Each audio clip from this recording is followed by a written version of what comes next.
Assalamualaikum warahmatullahi wabarakatuh. Perkenalkan, nama saya Siti Kaidila Farani Mas Rizal dengan NIM 2504263 dari Prodi Ilmu Administrasi Negara Fakultas Ilmu Sosial.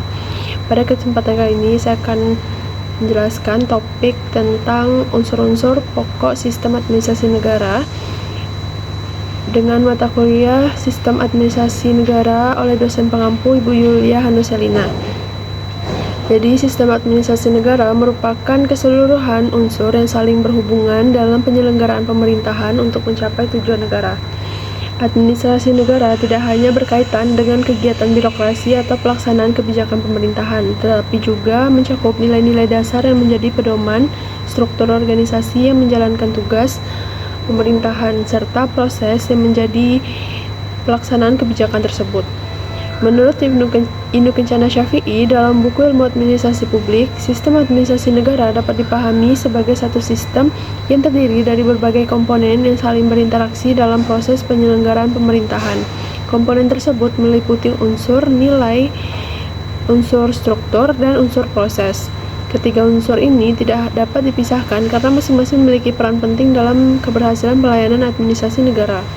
Yang pertama ada unsur nilai dalam sistem administrasi negara. Unsur nilai merupakan dasar normatif yang menjadi pedoman dalam penyelenggaraan administrasi negara. Nilai berfungsi sebagai arah, prinsip, serta landasan moral yang harus dipegang oleh aparatur pemerintahan dalam menjalankan tugas dan kewajibannya. Tanpa adanya nilai yang jelas, penyelenggaraan pemerintahan negara dapat kehilangan arah dan berpotensi menyimpang dari tujuan yang telah ditetapkan. Dalam konteks Indonesia, nilai-nilai yang menjadi dasar administrasi negara bersumber dari Pancasila sebagai dasar negara serta Undang-Undang Dasar 1945 sebagai konstitusi negara. Kedua sumber tersebut menjadi pedoman utama dalam menentukan arah penyelenggaraan pemerintahan dan pembangunan nasional. Nilai yang terkandung dalam Pancasila seperti keadilan sosial, kemanusiaan, demokrasi, dan persatuan bangsa menjadi landasan dalam merumuskan kebijakan publik. Misalnya, nilai keadilan sosial mengharuskan pemerintahan untuk menyusun kebijakan yang dapat mengurangi kesenjangan sosial dan meningkatkan kesejahteraan masyarakat secara merata. Selain itu, unsur nilai juga berkaitan dengan etika pemerintahan, integritas aparatur negara, serta prinsip penyelenggaraan pemerintahan yang baik seperti transparansi, akuntabilitas, serta partisipasi masyarakat. Yang kedua ada unsur struktur dalam sistem administrasi negara. Unsur struktur merupakan susunan organisasi atau lembaga yang menjalankan fungsi administrasi negara. Struktur ini menggambarkan bagaimana pembagian tugas, kewenangan, serta tanggung jawab dalam sistem pemerintahan yang diatur. Dalam sistem pemerintahan Indonesia, struktur administrasi negara terdiri dari berbagai lembaga negara yang memiliki fungsi masing-masing.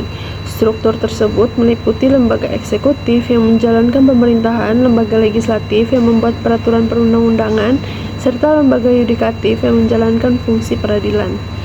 Selain itu, struktur administrasi negara juga mencakup kementerian, lembaga pemerintahan, non-kementerian, serta pemerintahan daerah yang berperan dalam melaksanakan kebijakan publik dan memberikan pelayanan kepada masyarakat. Pembagian struktur ini bertujuan untuk menciptakan sistem administrasi yang efektif, efisien, dan terkoordinasi. Dengan adanya pembagian tugas yang jelas, setiap lembaga negara dapat menjalankan fungsi dan tanggung jawab secara opsional. Sebagai contoh, dalam pembuatan suatu undang-undang, pemerintah sebagai lembaga eksekutif dapat mengusulkan rancangan undang-undang, kemudian dibahas bersama oleh lembaga legislatif. Dan apabila terjadi sengketa hukum, maka lembaga yudikatif dapat memberikan putusan berdasarkan ketentuan hukum yang berlaku.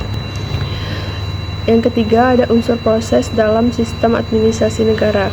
Unsur proses merupakan rangkaian kegiatan atau mekanisme kerja yang dilakukan oleh aparatur negara dalam menjalankan fungsi pemerintahan.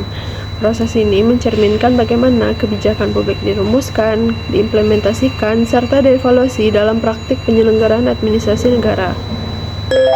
Proses administrasi negara biasanya melibatkan beberapa tahap penting, antara lain perencanaan kebijakan, pengambilan keputusan, pelaksanaan program, pengawasan, serta evaluasi terhadap hasil kebijakan yang dijalankan. Tahapan perencanaan merupakan proses awal dalam menentukan program atau kebijakan yang akan dilaksanakan oleh pemerintah, serta setelah itu dilaksanakan pengambilan keputusan oleh pejabat yang berwenang. Berdasarkan pertimbangan tertentu, kebijakan yang telah ditetapkan kemudian dilaksanakan oleh aparatur pemerintahan melalui berbagai program dan kegiatan yang telah direncanakan. Selanjutnya, dilakukan pengawasan dan evaluasi untuk menilai apakah kebijakan tersebut berjalan sesuai dengan tujuan yang ditetapkan. Jika ditemukan kekurangan atau masalah dalam pelaksanaan kebijakan, maka pemerintah dapat melakukan perbaikan atau penyesuaian terhadap kebijakan tersebut. Contohnya dapat dilihat dalam pelaksanaan program bantuan sosial oleh pemerintah. Program tersebut dimulai dari tahap perencanaan anggaran, penentuan kriteria penerima bantuan, pelaksanaan penyaluran bantuan kepada masyarakat, hingga evaluasi untuk memastikan bantuan tersebut benar-benar diterima oleh masyarakat yang membutuhkan. Unsur nilai, struktur, dan proses merupakan 3 komponen utama dalam sistem administrasi negara yang saling berkaitan dan tidak dapat dipisahkan. Unsur nilai memberikan arah dan pedoman dalam penyelenggaraan pemerintahan. Unsur struktur menyediakan organisasi atau lembaga yang menjalankan fungsi pemerintahan. Sedangkan unsur proses merupakan mekanisme kerja yang menghubungkan nilai dan struktur dalam praktik pelaksanaan administrasi negara. Apabila ketiga unsur tersebut berjalan secara seimbang dan saling mendukung, maka penyelenggaraan pemerintahan dapat berlangsung secara efektif, efisien, dan sesuai dengan tujuan negara. Sebaliknya, jika salah satu unsur tidak berfungsi dengan baik, maka sistem administrasi negara dapat mengalami hambatan dalam mencapai tujuan pembangunan dan pelayanan kepada masyarakat. Baiklah, sekian yang dapat saya sampaikan pada pertemuan kali ini. Terima kasih. Assalamualaikum warahmatullahi wabarakatuh.